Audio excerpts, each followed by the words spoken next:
America declares war on WikiLeaks. They care nothing about the lives they put at risk or the damage they cause to national security. Julian Assange fights back from his enclave. WikiLeaks will continue its publications. The war, the proper war, is just commencing. Is WikiLeaks really a threat to U.S. democracy? They're a publisher. And so the idea that a government is going after them, if anyone's cheering that on, they don't belong in a democracy. And what happens if it gets shut down? I think there's going to be copycats. It's like Hydra. Cut off one head, more grow back.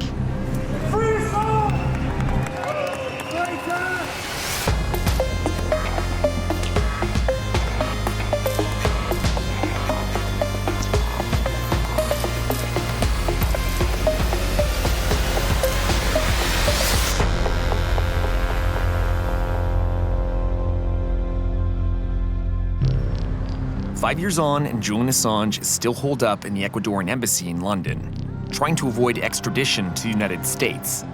But up until recently, it hasn't been clear the US government is really after him. Then President Trump's new CIA director, Mike Pompeo, dropped a public bomb on WikiLeaks. It's time to call out WikiLeaks for what it really is. A non-state hostile intelligence service often abetted by state actors like Russia. So I know what it's like to have the government attack you as a journalist. And to see what's going on with WikiLeaks and the CIA, it's really troubling. And I know Glenn Greenwald, who reported on the Snowden leaks, feels the exact same way, and I'm about to talk to him. Greenwald's reporting on the Snowden leaks won his team a Pulitzer Prize. Glenn? Hey, great to meet you. How are you? When Mike Pompeo stood up and gave that 45-minute speech exclusively about WikiLeaks, the only purpose of that speech was to declare their intention, as he said, to put an end, in his words, to WikiLeaks' ability to use the First Amendment to continue to publish documents. And what do you make about that CIA threat of non-state actor?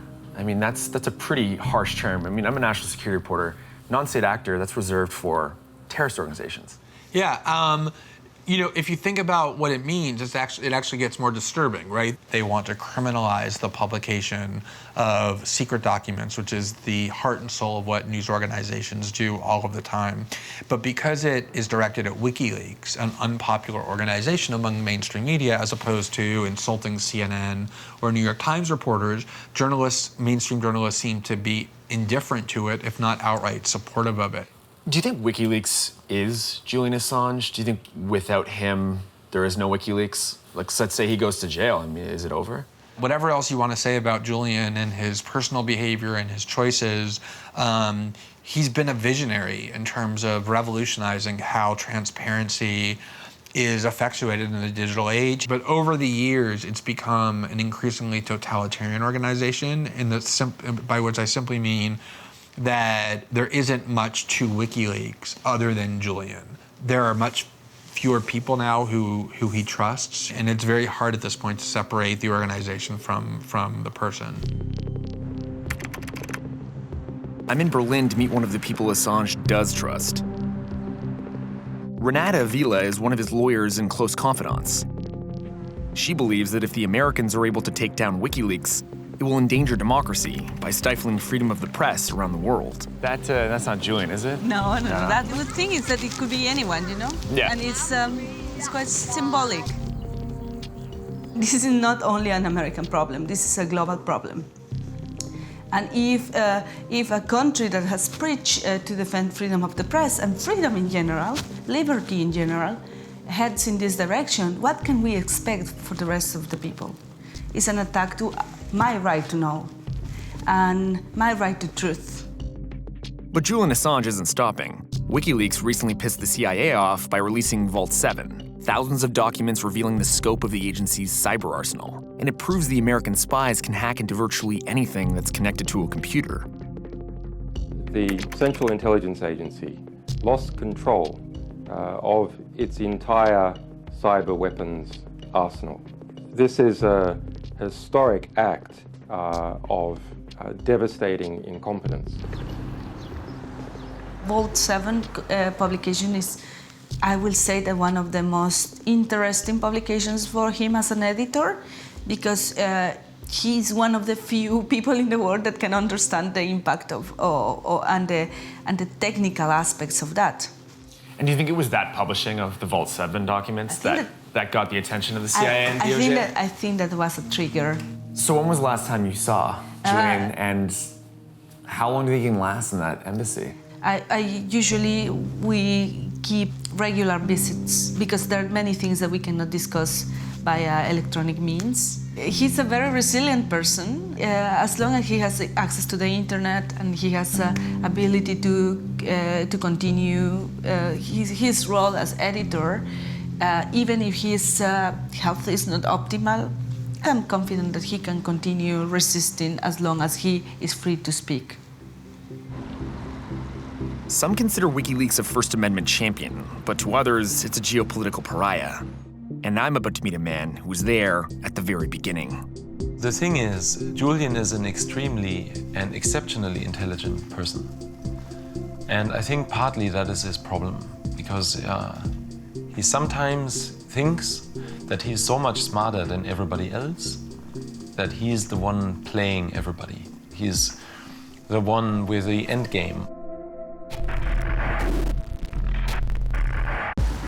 Nowadays, very few people get to meet Julian Assange face to face. But I'm in Germany with one of his former best friends, who personally knows him and the way he thinks. I want to know his opinion of WikiLeaks today. Free press champion or anti-American spy tool? Daniel Domscheit-Berg was at WikiLeaks from the very beginning, and his story was even the subject of a Hollywood movie. He very publicly left the organization when he felt it began drifting away from its original goals. I'm in this really picturesque little German town outside of Berlin right now to meet Daniel Domscheit-Berg, former member of WikiLeaks. He didn't want to give me his address, so I'm meeting him here on this park bench. Daniel? Hi, I'm Ben. Good to meet you. Yeah, how are you? Good. This is like a really beautiful little town.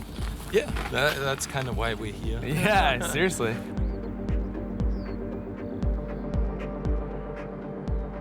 In the first 2.5 years that I was there, we were building a press organization. And that's what changed at some stage. And suddenly this became a project that was trying to exercise political influence.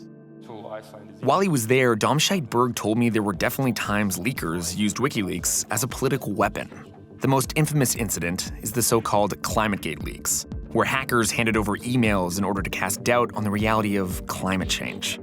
It was stuff that was essentially saying that climate change wasn't that bad, right? Well, the ClimateGate publication, it was portraying climate change as, let's say, exaggerated in the public opinion. Yeah, so it was missing all the data, or a lot of the data that was actually showing that climate change is a real thing. And ultimately, it went out anyway. But it wouldn't have made any sense to keep it back. Then actually you'd be missing maybe out on the chance that the whistleblower is giving society. Did you get the feeling at a certain point when you were with WikiLeaks that it became kind of Julian Assange angry at the American government? Well, we were all angry at the American government. I can say that very honestly. Because some people are saying now it's become a vendetta. I'm not sure if that's the right conception, actually. It's too easy, and there's more shades of gray. So Julian has a very, very strong sense of justice, so it has nothing, I think, to do with being anti-American or so.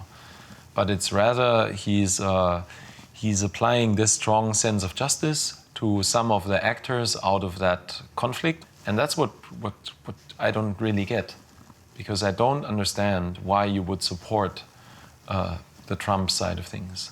It doesn't make any sense to me. With all the criticism you can have about Hillary Clinton, and I think there's a lot we need to criticize there, I still wouldn't get why you play the information you have rather than at least just release it. I mean, the timing is very specific. Yeah, that's what I mean. You can't say that there was no political motivation behind this. It's obvious. Absolutely obvious. Domscheit-Berg acknowledges political powers co-opt WikiLeaks for information war. And Jonathan Nichols agrees with his government. WikiLeaks is constantly weaponized against US interests. He's a war on terror vet who wrote a secret report that appeared in the infamous Iraq war logs, thousands of documents given to WikiLeaks by Chelsea Manning. Nichols worked on psychological operations, PSYOP, for the US military and was in Iraq at the time of the leaks. And everybody in Baghdad was concerned about where the data was coming from. And it quickly came out that about a half mile on my base, there was somebody else, this guy named Bradley Manning at the time, who had done the leak and was arrested. Do you think WikiLeaks has a vendetta against the US? It's an honest question. Has there been a WikiLeaks dump that benefited America and allies at all? Has there been even one? Every single one has been to the detriment of the countries that support free speech and have been to the advantage of the countries that don't like free speech in the name of free speech. So I think the bad guys kind of got us by our balls here. But in fact, some countries that suppress free speech, like Saudi Arabia and Turkey, actually have been damaged by WikiLeaks dumps. What do you think the advantage is then to use something like WikiLeaks as a disinformation platform if you're a foreign actor against the US? So first, I don't want to use the word disinformation.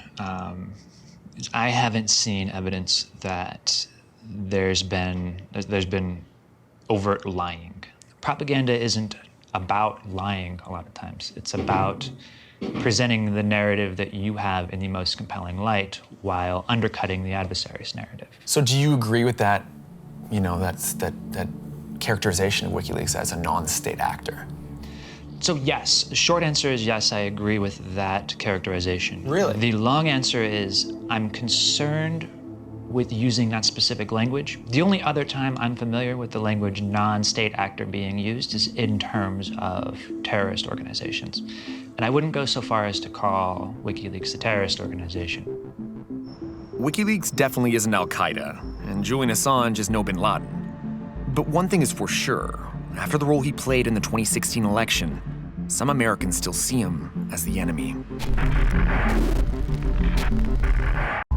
Is WikiLeaks a tool used by foreign governments to damage the United States, or a crusading free speech publisher? This is DC, not far from the White House, where Jen Palmieri, a key member of Hillary Clinton's campaign, expected her candidate to be right now. Palmieri was the communications director for Hillary in 2016, when WikiLeaks released hacked emails that were damaging to the campaign. And what's really important about WikiLeaks is that the Russian government has engaged in espionage against Americans. Then they have given that information to WikiLeaks for the purpose of putting it on the internet. This has come from the highest levels of the Russian government. The Russians may have done the hacking, but many think that Assange published the leaks because of his well-documented personal vendetta against Hillary Clinton. I want to hear what Palmieri thinks about WikiLeaks. When I was in the White House, I was always told, just to be safe, assume the Russians and the Chinese are listening to everything you say. But hadn't expected that WikiLeaks would team with them. Is that how the campaign saw it? Was that it was a teaming between WikiLeaks and? Yes, it was obviously intended to hurt us. Each day at, I think, 8 a.m., they would, put online a new batch of emails. They seemed to be strategically curated and timed to inflict damage on our campaign. And the press would report on it, we would get asked about it, and Trump would pick it up at his rallies.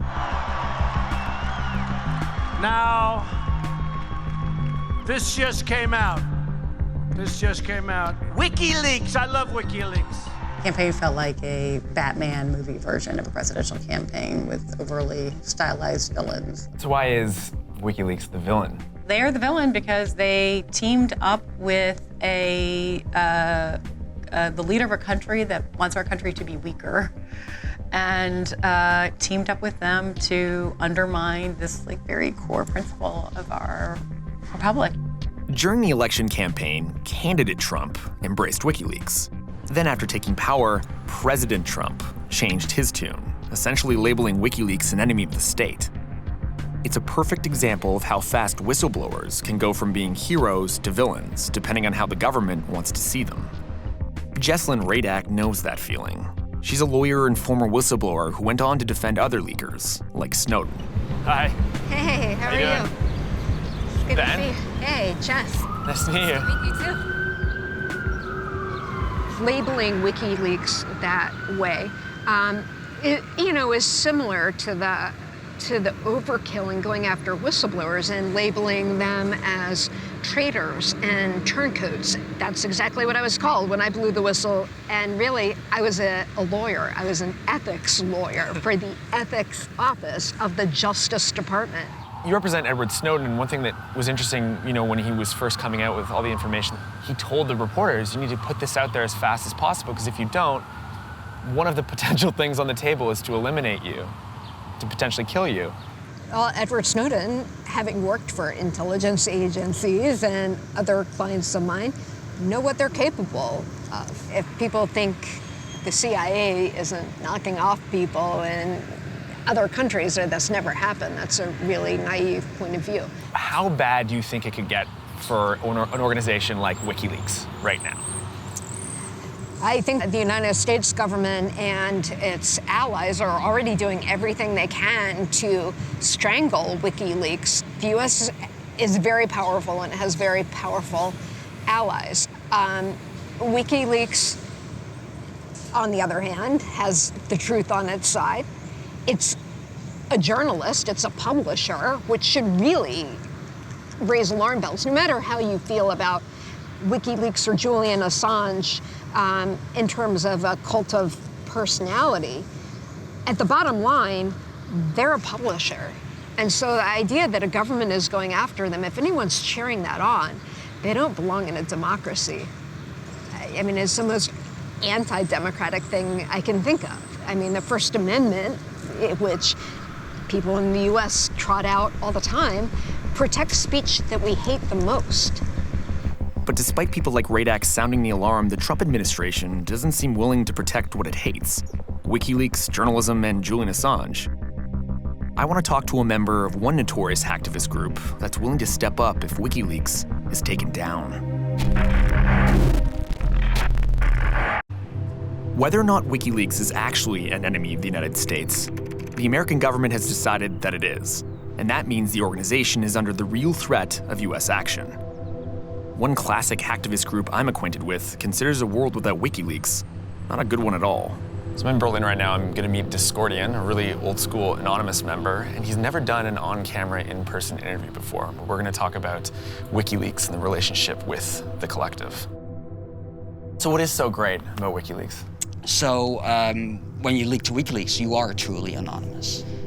The idea that you can just go to work, put a USB stick in the computer, leak the company's information if there's wrongdoing, that's a very, very powerful idea. And have immediate impact. Well, they're contracted with so many media organizations from all kinds of political spectrums. So when you leak something to WikiLeaks, you know the coverage is going to be broad, but also diverse. At first, Anonymous and WikiLeaks were natural allies. But over the past few years, the relationship kind of fell apart. So tell me, what's the current relationship right now between Anonymous and WikiLeaks? Well, it's very complicated because on one hand, you have Anonymous believing that they interfere with American politics in a way that is biased. I mean, do you think that he was played by Russia? Oh, definitely. How do you police something like that? Well, in my opinion, the information that got leaked is still valid. And if more people leak information to them, you get more information from both sides. But at some point, you start to see this just fueling conflict, right? Because now the US and Russia are probably at their worst state of their relationship since the Cold War. Yeah, that's scary. It is scary, but, the idea is that if you know more information, you vote with your brain and you get the right people elected. But in this case, Trump got elected, which does definitely have negative impact on the international community. I mean, what happens if it gets shut down? I think it will send a message, definitely. But I don't think it will scare that many hackers away. Because from hacking and leaking. Yeah, from hacking and leaking, because they will do whatever it takes to get that transparency in government. If it gets shut down, not only will the old WikiLeaks archives be spread like wildfire through torrent websites, I think there's going to be copycats. It's like Hydra, cut off one head, more grow back.